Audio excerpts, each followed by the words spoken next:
So, welcome to the Boldin Your Money Podcast, where we share real stories and practical strategies for building financial confidence and achieving your goals. Today, I'm excited to introduce Mike Richardson, the former SVP and CTO of Nationwide, who made the bold decision to retire at 55 and has since joined us at Boldin part-time as a financial coach, which we're going to talk about.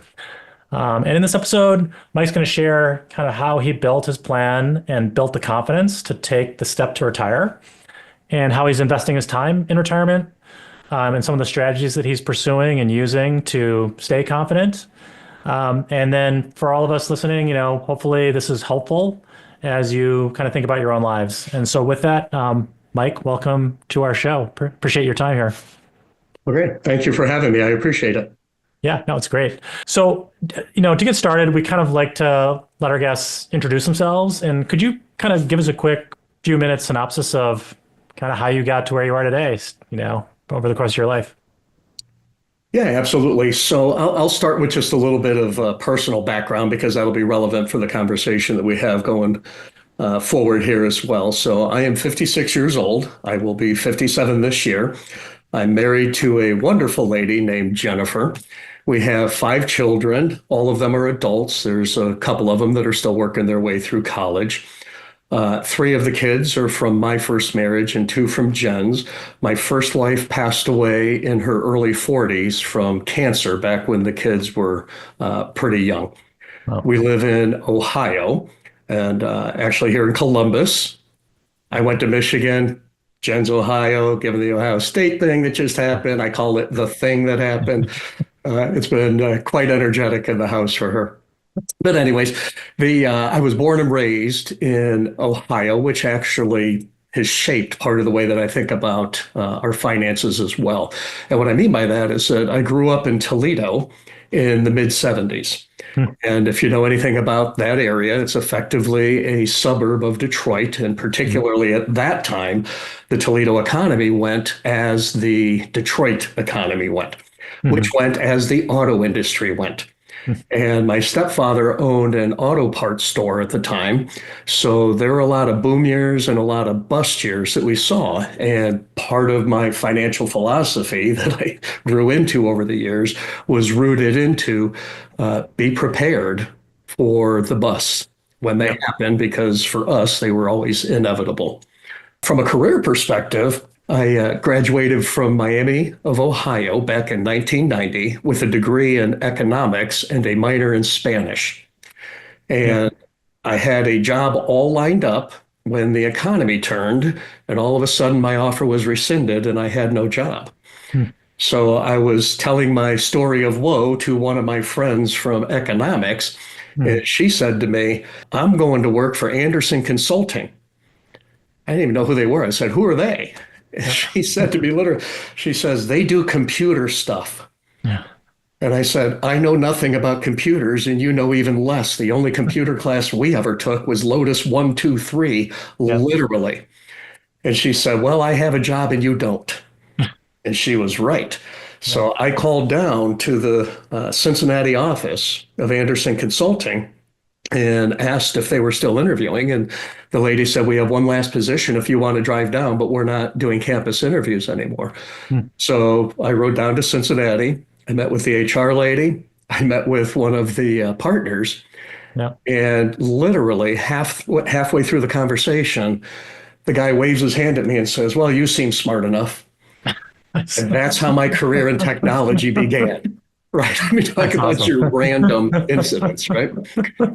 So I went to work for Anderson, spent about 4 years with them. I left to get my graduate degree from the University of Michigan, spent 2 years getting my MBA, did an internship in between over at Kellogg's in their corporate tax department. Then decided coming out of graduate school to go to work for Coopers & Lybrand in audit. I did that for 1 year. I was a horrible auditor, did not like it. So I decided I needed to head out.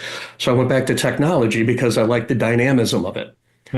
I joined IBM, held a number of positions over the 7 years that I was with them, ultimately making associate principal at the time. and then left IBM to go to work for Nationwide, where I spent 18 years. And I led a number of organizations, ultimately moved into some CIO positions, including Mhm. for enterprise applications, the personal lines business, the financial services business. And then my last position was as the chief technology officer for an enterprise organization where I held organizations like our enterprise data office, enterprise technology strategy, and other enterprise level organizations, upon which I retired in June of 2023. Nice. And here you are today. Here Awesome. I am today. By the way, it's great hearing your story. So on my mom's side, my grandparents were from Toledo, Ohio, and so we Oh, used to go there. And yeah, my grandfather was an engineer. He was a civil engineer, and anyway, he lived all over the place. But it was kind of interesting. I do remember visit. I didn't at the time. I didn't appreciate that it was like part of Detroit, but I mean, it was a good town, and it's kind of cool that we have that overlap. And also, I think it's interesting how people's family histories inform how they behave, right? So people that were born like during the Depression or afterwards and experience that, they're way more or lived through it and are super frugal. And I think the same thing, you know, like the millennials, I think a lot of them had experienced kind of the 2008 kind of drawdown, and so that formed like their experience, but also their earning power, and it affects kind of how you live your life to some degree. it leaves a mark on the way that you think about things and what you prepare for and what you don't. I absolutely agree with you. Yeah. Like, growing up in Rochester, your experience with the auto industry was our experience with Kodak, where Kodak blew itself up, after like being around for 130 years or something and owning imaging, but confusing that with being like a chemical. We're like, instead of thinking, hey, we're an imaging company and digital imaging is here, they were like, we're a chemical company. We make a lot of money selling chemicals. Let's keep selling chemicals. They actually had the patents for all of like the digital imaging stuff, and like, could have pivoted, but unfortunately, the innovators dilemma where they couldn't get away from how they viewed themselves and ended up, you know, Oh yeah, hurting themselves. yeah, how you consider your business and how you think about, well, you know that for your business, right? Right. You could be Exactly. too broad, you could be too narrow, and they both have risks to them. Yeah. 100%. So I'm curious why, I mean, retiring I think you retired at 55, right? So like that feels pretty young.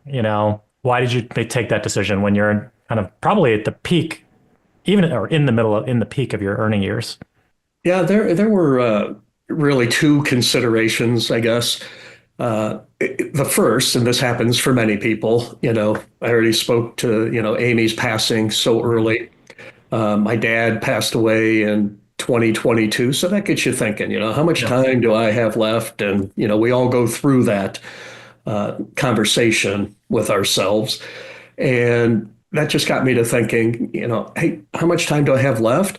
Do I have that much more related to technology that I want to do? And the way that I've described it to others is my answer was no. It's time for me to think new thoughts and Hmm. do new things. And that's exactly what I'm doing, partly as a coach with Yep. Boldin at this point, partly as I'll speak to later as an AARP tax aide, Hmm. just doing things that are different than what I had done for so many years. So between considering my own longevity and what might be or what might not be, plus that sense that, I've done what I wanted to do in technology and I'd like Hmm. to do something different. Yeah. Was it difficult to walk away? I mean, you have an influential job, a lot of, and there's a whole social aspect, right? And we do some work with Nationwide too, and it has a strong, good culture and community. Was that tough to leave behind? Yeah, somewhat. And the reason I say somewhat is because, that culture, you make a lot of friends. So it's a very friendly culture. And I've had a lot of friends. Now, has it really impacted me one way or the other? Not so much because I do stay in touch with many people, from Nationwide, and I have other connections that make up for the gap, I guess, that I had for so many hours for every day over so many years. So I was worried about it, but it hasn't played out to where I feel levels of loneliness or anything like that. But I will tell you, it is a go forward concern. right? For all of us, Yeah. it's easy to say, no, I'm still good 18 Yeah. months into it. Yeah. Right. 15 years can be quite different. So I think that's part of why you have to be purposeful about the relationship side of things. And I'm trying to do that by maintaining some of the relationships with nationwiders and others. Yeah. When you think about it, like, so you did retire to something, right? You're doing the AARP tax stuff. You're doing some work with coaching. I know you're writing a book, and you've got other stuff, and you've got your leadership stuff. Yeah. Do you think about like, do you chunk it up into blocks? Like, hey, for the next 5 years, it's going to be like this, and then I'm going to do that, or like, how do you think about your time? I have chunked it into the first approximate 5 years. I have nothing beyond that Yep. because I want to do different things, right? I don't know how long, I'll do any of these individual items that I'm doing right now, but I know I want to do them for a little bit, Hmm. right? I'm enjoying it, Yep. but I like the idea of the freedom of saying, it's now time for me to do some other type of volunteering that Hmm. I would enjoy. I look back even all the way back in high school. I volunteered and was orderlies that Hmm. pushed, right, the patients around to the different rooms that they needed to go to. I'm like, I Hmm. could do that again, other than picking up the illnesses, which would be so great at this point in life. Hmm. But even that, it felt very useful and helpful, just part of what I'm looking for in my retirement. So I'll continue to do those things, but I expect them to evolve. Yeah, it's interesting. You go from this world of nationwide. You do work that could influence hundreds of thousands or millions of people, and now you're kind of, well, I guess through the book writing you can do that, but like individual service when you're actually helping the end person, you can like see and hear them and be in contact with them. It's pretty different. And I guess that's intentional. Yeah, it is different, but I enjoy it very much. All right. Well, I want to chat a little bit more about kind of your how you approached it. I mean, you're obviously technical and thoughtful and quantitative. How, as you were thinking about whether to retire and when, and just how to get ready, like how did you approach that problem, and how far in advance did you think about it? So I am a planner. I am a preparer. Yeah. Jen is as well, right? So our natural approach to things is to plan them out, to try to consider what might happen in the future, good and bad, Yeah. right? And to be thoughtful about it. But the confidence to actually retire, I think for most people, right, it has two components to it. You've got the financial confidence component and then the non-financial component. Yeah. For us and the financial component, there's confidence for multiple reasons. The first is that Jen is still working. Yeah. She works for Discover. She Hmm. doesn't have to. She could stop at any point if she wanted to, but she's enjoying her work. She likes the culture. She likes the people, and she'll consider each year whether she wants to continue, progressing and doing the work that she's doing, or when it's her time to think new thoughts and do new things. Yeah. Just hasn't gotten there for her yet. So the fact that she's working gave a level of confidence, although it's not the source of the confidence. We were lucky enough to have pensions with Hmm. Nationwide. So that gives a level of confidence. Social Security, I still believe there'll be a good level of Social Security there. Hmm. And even though we won't take our pensions until we're 65, she's a couple years younger than I am, the pensions and Social Security will still cover the majority of what we need for our must spend Yep. dollars, Right. right? Even with inflation, and no Yep. COLA assigned to that, it'll Yep. still cover quite a bit. So knowing that we have those two legs of the stool, knowing our numbers, Hmm. we know what we spend every month and Yep. track that, and knowing our lifestyle. Yep. Forever and ever, we have lived below our means. That was one Yep. of the things that I learned growing up, one of the things that she learned growing up. Live Yep. below your means and save that difference. Yep.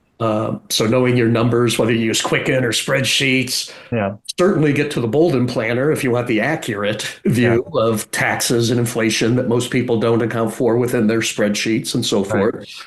But know your lifestyle and you can build up, some confidence there.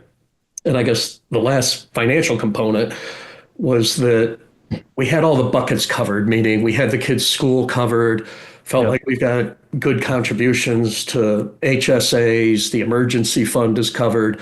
So all of the basics gave us that confidence, which from a financial perspective, we talk about this in a minute if you want, you Yep. know, led to the how do you cover all of your like to spends and the other Right. dollars. Yeah.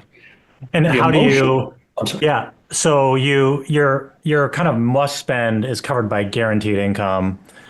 Jen's working, so there's some income there. Maybe it doesn't sound like, are you drawing down any of your savings right now to bridge yourself, or are you just able to live on one income?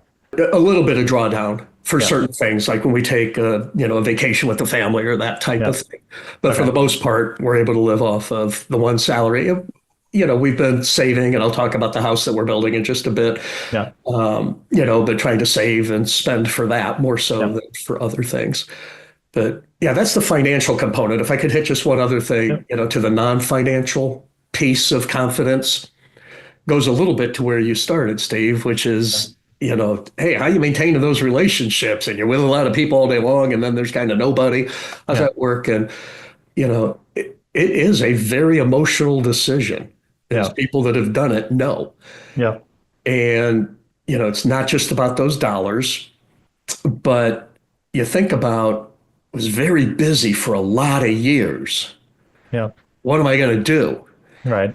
And you said it earlier, if you're retiring to something, and not just to go do another set of activities, but something that gives you purpose, Hmm. then I think that bridge is a lot easier than if you're retiring to go sit on the couch, perhaps, because you're Yeah. just done. Yeah. Right. You know, Yeah. Do you have friends that have retired, or are you ahead of your friends? there are a couple. I'm a head of a number. I have a couple that are older. Jen actually calls us the retirement club. Yeah. We'll make the random trip up to the NFL Hall of Fame or Yeah. go bowling and do lunches or beers or whatever. Yeah. So, yeah, there's a small contingent, a couple more that are on their way to retirement pretty soon that'll expand that. And are those folks pretty intentional like you? They're thinking about it. Are they thinking about it the same way you are? Or are they kind of like, are some of them are just retiring and chilling out?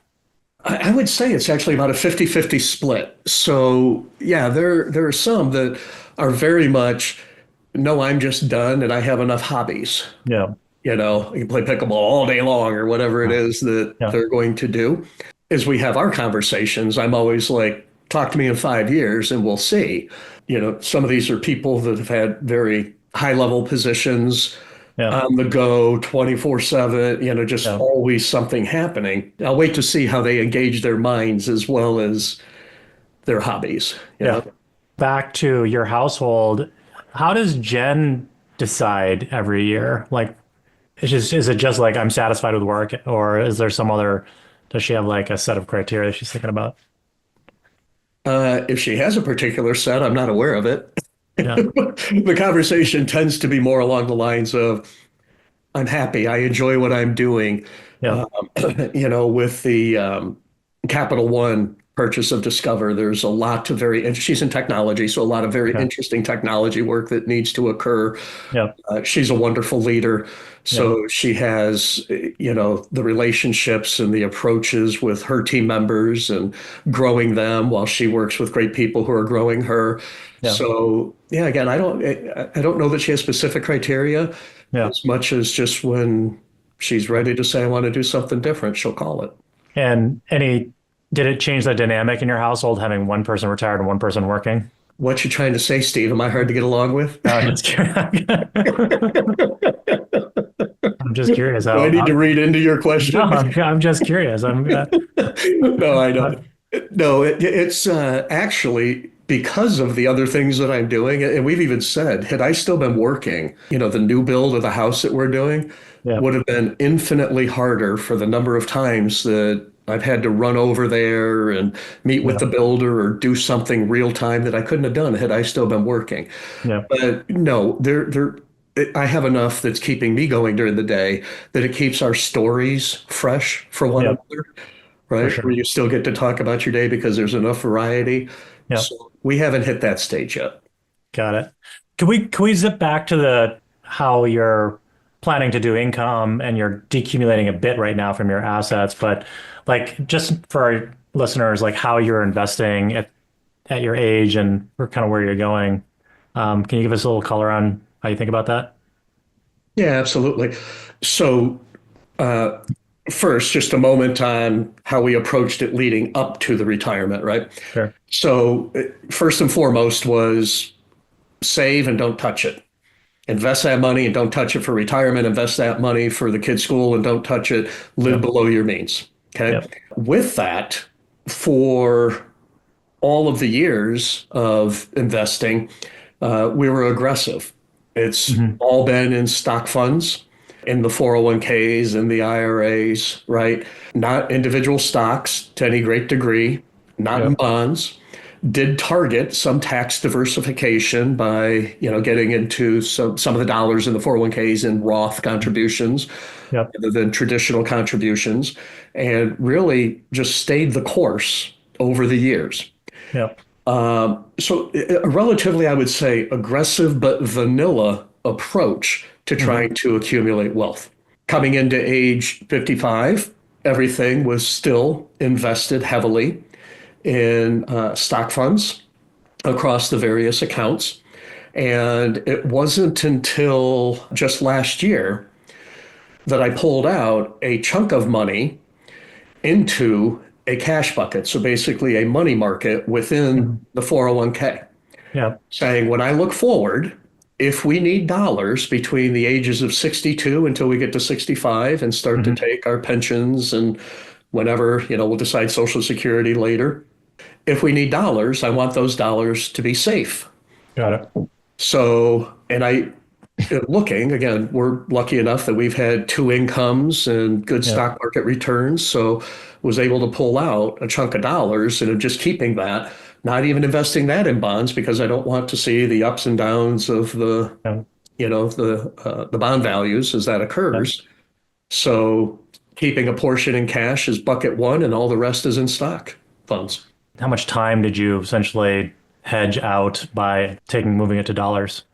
3 years for Oh, wow. that time. Okay. So you took Yep. 3 years of income and you're like, wonk, I've got it, Yeah. set aside. Okay. Plus a skosh just to be safe. A skosh. Is a skosh like an extra Just a something? skosh, right? Just a pinch more, right? Just Okay. to be safe with it. And then I'll look to do the same effectively as we approach 65. We'll see where the stock market is, Hmm. between 60 and 64. And I'll Yep. probably start pulling out and putting some more into a bucket Yep. just to have some of that available as we might need Yeah. it beyond the pensions. Well, it's interesting, and now especially with higher interest rates, like you feel like at least you're getting some return. It's not like you're getting 0.5%. You might be getting 4 or 5% on your cash. So Exactly. The yeah, decision, I believe, would be different if we were still sitting at it half a was. percent interest relative to the 4.5 that you get on a money market. Got it. And if you use this money, like if you eat into that 3 years, do you then replenish it? It's a TBD, quite Yeah. honestly.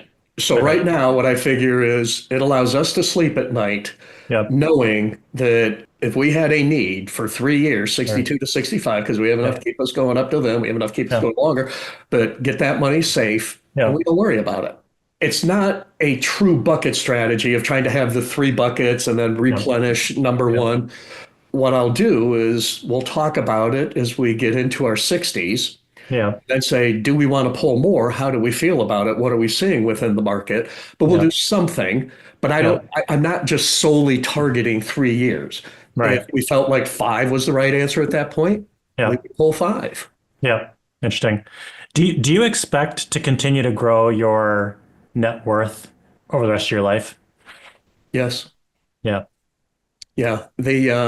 Again, when I talked about knowing yourself, knowing your spending habits and Yeah.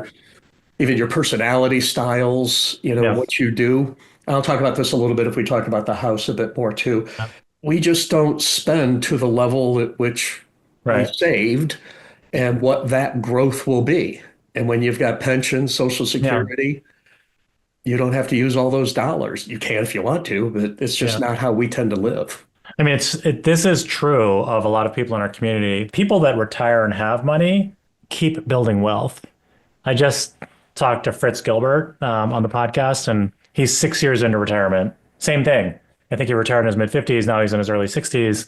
6 years in, he's got a higher net worth. Now, grant we're in the middle of like a great stock market and all that stuff, so we'll see. But it's interesting to think that, you've got the guaranteed income, you don't use too much more, and then you have this nest egg that through the power of compounding, you're probably seeing great things happen with to have that orientation.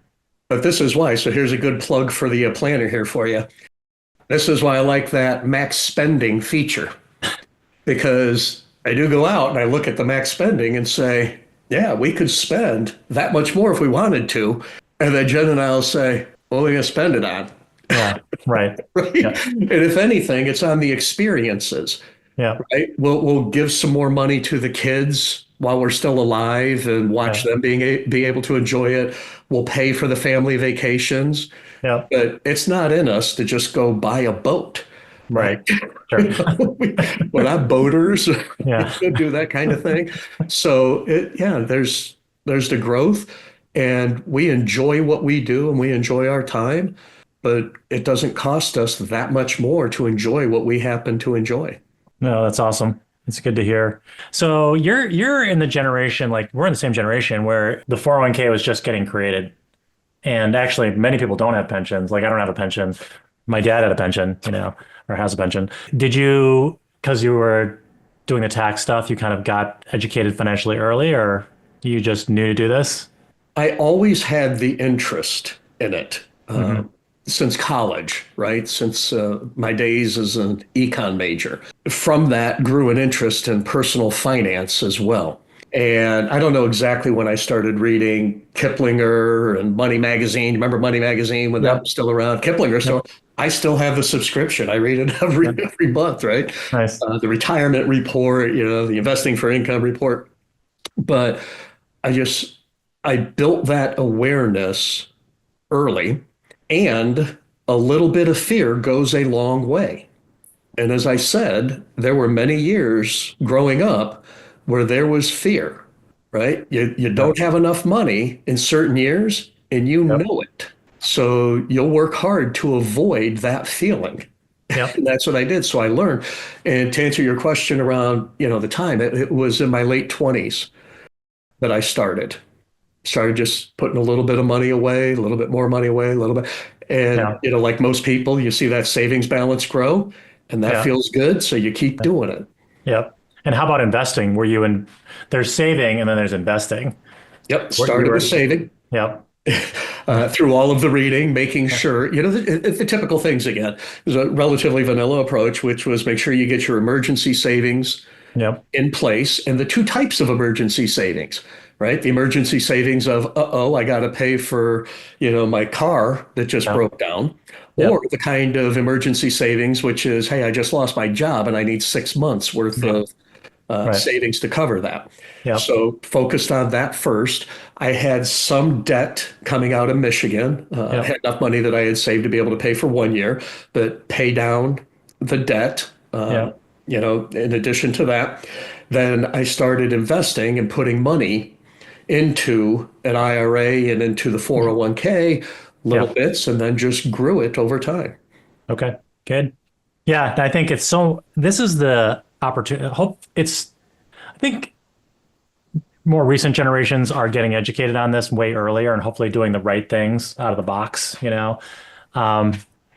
But I think earlier generations, they didn't always, maybe they saved, they didn't always invest. You have to save and invest and do it for 20 years and see that pattern.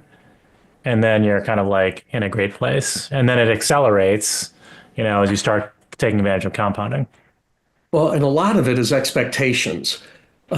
Specifically, I'm trying to remember back to some of the conversations, but like when I was at IBM, we had a pension at IBM as well. Yeah. Right. So if you're expecting there to be a pension, Yeah. You behave in a particular way. If you're expecting Social Security to be fully there, you behave in a particular way. Yeah. I think in today's world, you have so many more people that don't expect there to be a pension because there Hmm. aren't. Yeah. And there's some expectation that their Social Security may not be fully funded. So Yep. behaviors shift to drive people to become hopefully more aware and better learners and better investors because of those expectations. Interesting. One thing I saw in our notes is like you have this idea of take a knee. Can you explain what that is? Yeah, absolutely. So this comes to the concept in football of you won, you're at the Yeah. 1 yard line, Right. you're already up, you're going to Right. win, take a knee. You don't have to go for it and Yeah. possibly fumble, Yeah. Right. have a problem. Right. So part of our financial strategy is absolutely rooted in take a knee, Yeah. meaning that we will leave money to the kids simply Hmm. because of our lifestyle. Hmm. But we're not trying to maximize every single dollar to leave as much as we possibly can. We're not being stupid about it, Yeah. right? But it's not our goal to say the next incremental dollar that gets divvied up 5 ways across them is Yeah. what we're going for. Yeah. So we're looking and saying, are we comfortable? Do we feel good about where we are? Are we set? Hmm. As you said, we'll continue to have assets grow. We'll take a knee. I'm not going to get any more aggressive or say, hey, don't pull the money out between 64 and 65 for what we need because we want that to grow and then I'll peel a little off. You don't need to. Right. Like, it's so good that you see that. It's interesting. Like when you're young, um, you have an appetite for risk that, and you want things to happen fast. So I think a lot of people, uh, especially young men, they take a lot of risk and they take the kind of risk where you could, like in crypto, for example, it could go 10x or whatever super fast, but it could also go to zero. Very often it ends up, if you have high volatility, you can end up with nothing. So you get this excitement of like, oh, maybe I'm going to get rich, but then you can go to zero and then you end up burning time versus if you buy things like equities in companies that have intrinsic value, you're guaranteed to not lose money, right? Assuming the US, if you buy the whole US stock market, assuming the US economy doesn't grind to a halt and we keep getting more productive, you'll be good. And that's Yeah. like a good bet. Which is likely, right? And there are also only so many places to put your money. So Right. even when the market takes a dive, right, there are only Yeah. so many places for you to be able to invest, and everybody wants to be able to do that. Yeah. So it's far more likely that the market is going to recover than that it's Yeah. not, right? Yeah. Yeah, I guess, for us and what we've talked to our kids about is slow and steady wins the race. If you don't do slow and steady and you find yourself many years from now kind of behind the 8 ball, then yeah, all of a sudden Bitcoin looks pretty good because you're trying to put the money out to have the big win until you don't. Well, it's interesting. You're going to be, I'm assuming, did you inherit money? No? Yeah. But your children are likely to do that. Yes. This will be an interesting generational thing. I mean, the numbers vary widely, but people are saying 60, 80, 100 trillions of dollars will go between generations. And Yeah. when I hear stories like yours, and even in our life, yeah, I mean, I think that's the goal is to like, I think it depends on how long people live and depends on the cost of long-term care. We'll talk about that in a second, these other considerations. But, I do think that you're starting to see this and it can really change people's lives. If people do end up inheriting, money that funds their retirement or gets them started buying a house, that will change the course of people's lives. Yeah. And I mean, with the trillions of dollars that are out there, for those that are listening, I just like them to know that I can be adopted. There's still time. There's still time. I promise to behave. You can. Okay, I lied about that part. I want my inheritance. Yeah, what about you? That's right. I'd love to talk about a little bit about some of the other, like some of these other considerations in your plan. And this is a very real thing. I see this, we're all living longer. Good. Our parents are living longer too. We're all becoming the sandwich generation, but there's parents, there's your kids, there's like things like your house that you're building. And being tax efficient across all that. Would love to get your color on kind of how you think about this part of your planning. Yeah. So for the other considerations, it absolutely does begin with the aging parents. We have multiple sets of parents that, as their time comes, we want to be able to help. Yep. So even our new build, we're building an in-law suite so that they can come and stay with us as they're not able to stay in their current residences as that happens over time. That aspect of it is really emotionally draining for people. Yep. I remember how hard it was when Amy was sick and the design of the house that we lived in and her inability to move around that house, right? With stairs and narrow doors and these kinds of things. So even the new house that we're building with the 3-foot doors and the ability to be, 1-story ranch, be able to move around in it a Yep. lot easier and have that place for the aging parents so that they can move around in it Yep. easier. Another consideration, we've got the kids. I talked a little bit about leaving the legacy. Yes, there'll be legacy, but it'll also be let's do more together, that we pay for vacations and give them gifts as we proceed. Managing taxes, right? Always an important aspect, but it's interesting, especially again, as I do the coaching, with Boldin and look at people's different perspectives on Roth conversions and when to do them, when not to do them. And I've held a personal perspective that said, I'm trying to optimize taxes across the generations if I can. I'm not trying to leave the kids the most dollars in a Roth that I possibly can. So our income tax rate is generally higher than their income tax rate Yep. and may very well stay that way. So if we're paying all of the tax at a higher rate, moving to a Roth and then leaving them fewer dollars than if we had left them the traditional and then they're being taxed right, at their own rates. So there's some interesting articles that are out there Yep. around, hey, watch your Roth thinking, for lack of a better way of saying Yep. that, right? Think across the generations on the taxes, and you can come to some substantially different answers as to whether to do them or when to do them. I do think that we talked to this company, Daffy, they're doing like donor advised funds. They try to make it easy, but like this, as people think about gifting money, it can be to other places, but being tax efficient, but across time and being able to look through, your situation to your kids or how you move the money around is pretty interesting. I do think that's going to become, especially as we're talking about this, these big pools of money, being efficient with how you move it is going to become a much bigger opportunity. Yeah, the far bigger issue that I see when I speak with my friends, lots of people miss that after one spouse passes away, it ain't but the next year before the living spouse is now paying Yep. taxes at a single tax rate, much higher. So I look first, and in the conversations with Jen, we look at, hey, what might be necessary to assume I pass first, right? Yep. That she has options to manage taxes over her lifetime working with someone without necessarily having to just get completely hammered at a single tax rate.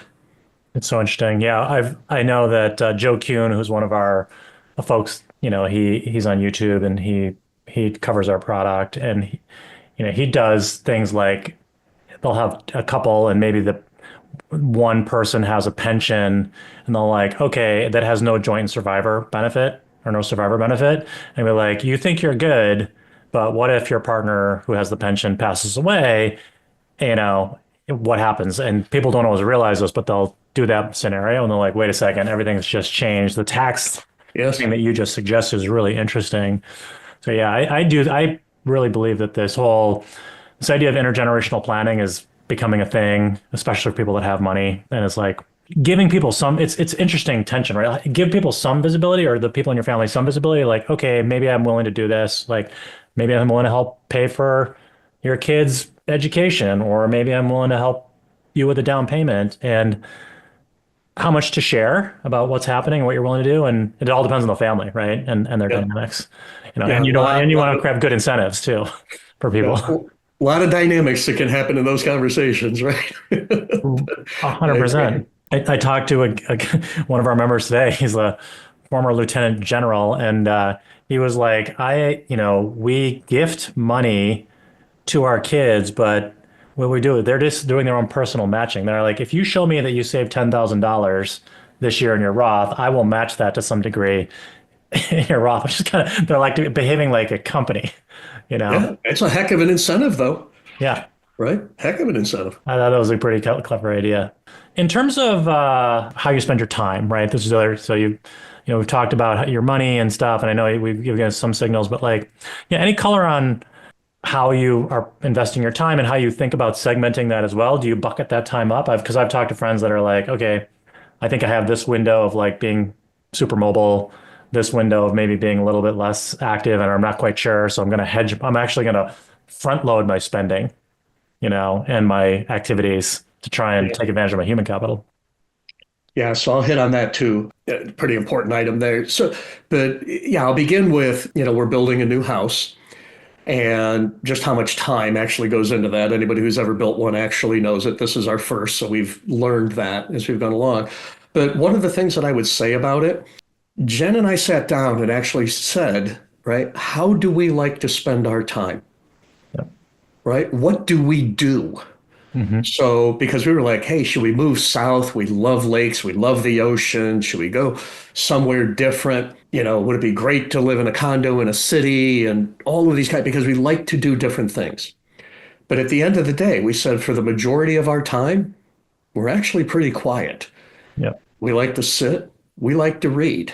We Yeah. watch a little TV, Yeah. right? We're not, although we like to go to dinner, Yeah. right? So for our type of, we like to exercise. See, we like the elliptical, right? Yeah. So what we did for the house was we designed it. She likes to cook. Yeah. We designed it for how we like to spend our time. I'll have a nice office in it because I like to sit in the office and write. She's going to have a big garden out back because she likes to garden and she likes to cook. So Mm-hmm. we designed everything for the house in terms of how we like to spend our time, Mm-hmm. and then made it ready for us to age in, as we talked about just a little bit ago. And that really pulled us back from the what are we going to a lake or an ocean for? Let's go visit. Yeah. Because we like Right. to visit, we like to go to different places. In that vein, I did decide to have foot surgery, which I've always had ever since I've been a kid. The foot doesn't point the right way kind of thing. So they basically reconstructed my foot because I want to be able to travel. We're going to Italy Yeah. in October of this year. You got to be able to walk around on the cobblestone. Yeah. Doctor said I could wait. I said, let's not. Let's get it Yeah. done.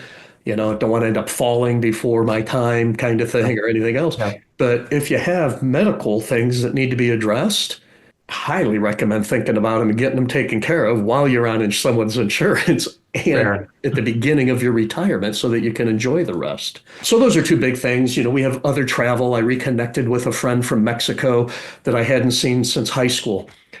That was wonderful fun going back down to Monterey. It connected just like it was, back in the 80s, my good man, when we saw each other. How did you guys know it? How did you know this person in Mexico? He actually went to my high school as a foreign exchange student, Okay. and we met in Spanish class. They put him in Spanish. Nice. And you stayed in touch for 30 plus years, 40 years. That's It was on and off and kind of random. And then, we got tighter at the end, and I said, let's come and visit. And it was absolutely fantastic. So, getting back to some of those older connections, we've had a couple of others of those too, friends in Denver and so forth. But that makes a big difference for that sense of feeling in retirement for me. Outside of those things, I guess the rest of what I'm doing is all rooted in the concept of just trying to be helpful. So as you mentioned earlier, I started a small LLC. It's called the Richardson Leadership Group. I write a blog that's titled Practical Advice for Leaders, which is the same as this book that I wrote. And what I saw, in a lot of leadership books and in the blogs is that these things tend to be written for the CEOs or their direct reports. Mhm. And I'm writing my stuff for leaders that are 2, 3, and 4 levels below the C-suite, things Got it. that leaders of organizations actually have to do on a daily basis, sharing stories, of, where I had success and failure and that kind of stuff. Like what informed this? I mean, you've gone through, you had 18 years at Nationwide, and like, did you have mentors or were you reading books along the way? All of it. I actually had notes all the way from my days back in Anderson, things that were fun, IBM, where I write down funny things that would happen, or hey, you got to remember this kind of thing, all the way up through my time at Nationwide, Yep. including things that I had been coached and mentored around, and things that I coached and mentored others around, Nice. and put it all in this book, and now writing the blog to be able to share those learnings with people. Nice. Good. How's that going? So the blog is just fine. I've got whatever it is, 30 or 35 or something Yeah. posts that I've got out there, and I get, some comments via email Yeah. and some on the website and Yep. stuff. Send out the weekly newsletter, and Yep. people seem to enjoy that. The book I did slow down because I had just started. I'd like to be published traditionally if I could, right? Yep. So, but there's a lot to that. I won't go into it. But right as I was getting into that process, I had the surgery. And Yeah. that slowed down a number of things for me. So I basically Yeah. been focusing on the blog during the time that I've been hobbled. And I then think additionally, I'm sorry, go ahead. No, I was going to say, I think it's a good strategy. I mean, I've definitely seen people like they'll build through blogging or social media, they'll build an audience and like build awareness. And then when they publish their book, they have a built-in group of people that know about it. I have no expectation of making any money off of this book, but it would be wonderful to know that people said, hey, I read your book and it really helped me think about whether it's behavior, communications, vision and strategy, Yeah. coaching others or my Yeah. own career and all of these topics. Yeah. That's what I'm looking for, quite honestly. Yeah. You could totally see spinning up like like a mentorship group and just doing it online as well. If, yeah. Exactly, and that's what I would extend into as we proceed.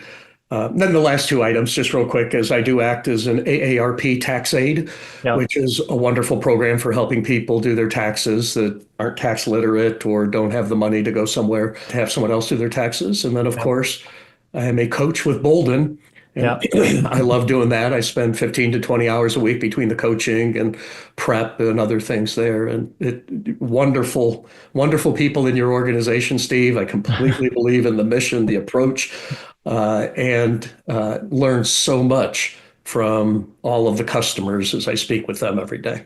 Wow, it's amazing that like I love telling the story about you joining us and also just hearing about how you're learning with our audience. And I think seeing a way for us to, we're thinking hard about how do we scale this business. We have a lot of enthusiasts that are like well informed, planning natives, right? Planning enthusiasts, power planners, that's what we call folks. But it's like other folks that are newer to it, right? How do they learn these things and get into this motion that can lead to real long-term success? But how do you make that approachable and a safe space for people? And I think you've asked us some really good questions about how to think about this. Yeah, and you have quite a mix.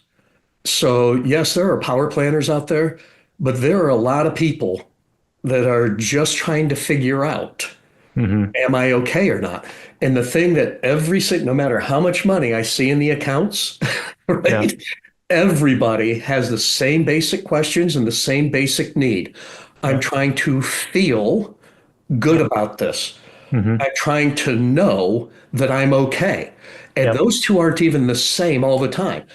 People say, I know I see the numbers, but I don't feel like I'm actually okay. And there is a Yeah. lot of emotion wrapped up in, I spoke to the emotion of retiring. There is a Yeah. lot of emotion wrapped up with this because you start with fear and you end with relief, Yep. hopefully. Hopefully. Well, it's interesting. Like one of our first customers and users was a doctor from Kaiser who was a psychologist or psychiatrist. And he was saying, he also, we talked about some kid stuff and he's like, anticipatory anxiety is like the biggest anxiety. And I think that's what we all suffer from was all, and especially around these huge life decisions. Okay, I'm making money and now I might step away. Can I afford it? Well, there's all these things that are tied up with it. And how do you, I think part of this is like interviewing folks like yourself that have kind of crossed the chasm, right? They're like, okay, I've done this. It can be great, and there's a lot of other things going on. And so I think that's a big part of this is like sharing these stories. I love the way that he described that because that is exactly what it is, right? The anticipatory anxiety. Yeah, Yeah. And that's exactly. real. It's real. Just to wrap it up here, any thoughts or insights you've had or concerns or regrets that you want to call? I mean, I know there's a lot tied up in there, but like jump to mind for you is Yeah. So two things in there that I heard, right? So around regrets, not from a career perspective. I enjoyed my career, loved my companies. They were good companies. They were good to me. Still too early to say I have regrets around I didn't maintain relationships because I'm maintaining enough of them that I don't have that. Uh, the financial regret, of course, is that I don't have all my money in after-tax dollars. yeah, right. So everybody wants the traditional 401k when they're working, and everybody Yeah, wants the Roth after yeah, they're right. done working, right? So yes, it would have been nice to have some additional dollars after tax versus pre-tax and the implications of that. Yeah, But oh no, I don't regret retiring, and I don't regret the way that I'm spending my time, and I feel like I'm adding some value, which was the goal yeah, to the messages component or whatnot. yeah. I would say the primary message is, especially for younger people, uh, life is lived on the margin. Hmm. Wealth is made on the margin. Hmm. The difference between overspending every year by 10% and saving and investing every year that 10% dramatically impacts your life and your wealth. Hmm. So encourage everybody, especially as you're starting younger, Yeah, live under your means and save, invest that additional 10%, and yeah. you'll be far better off than if you hadn't done that. Do you think, okay, so you've done a good job saving and investing and you're happy living the way you're living and you're not feeling like, oh, I should go spend more money. Do you think if worst case scenario, you got sick and you had less time, you only had 5 years to go, right? Would you be like, would anything change? Or would you be like, no, I've lived my life in a way that I'm happy with? That's a great question. Everybody at some point feels some level of regret for something. But, I had another friend who had said to me at the time that Amy had passed away, Hmm. which was, he said, you can have regrets, perhaps, about what's happened and the way that you lived and Hmm. what she lived. Somehow you're feeling that, you didn't do enough for the time she was here, this kind of thing. Uh, but he said, it's hard to have regrets if you're looking forward and doing your best. Hmm. Right. Stuck with me, Yeah. right? So I try not to think about regrets of the past as Hmm. much as say, I can simply be better and the best that I can be going forward. You can get caught up in the water under the bridge stuff, which is like, hey, we all make mistakes, and I think all of us would look back. Why did I own a bunch of Bitcoin, or why didn't I buy a bunch of Nvidia, or whatever it is, or do this or that. But yeah, mostly it's like learning from what we've done and trying to be thoughtful about, yeah, how we're investing our time and going forward. Agree. That last point is so important. How are we investing our time? What are we doing to enjoy ourselves and make things better for others? I think if each of us does that, then we're living a pretty good life. Okay. Well, look, Mike, thanks for joining us on this episode of the Boldin podcast. I think, your story is great and hopefully a lot of good lessons. Hopefully younger folks are listening to and taking it to heart and kind of seeing, hey, it can really pay off. I liked what you're saying about life is lived in the margins, right? And make those good decisions over a long period of time. So for folks listening, if this has been helpful, hopefully you can leave us a good review. All questions and feedback are welcome. And also, if you like this, hopefully try out our platform or refer us, if you're a customer, refer us to your employer, we're definitely interested in talking to more employers and providing us as a benefit. Okay, well, with that, Mike, thanks again for joining us. Hopefully we get a lot of good feedback on this. Thank you. I appreciate it.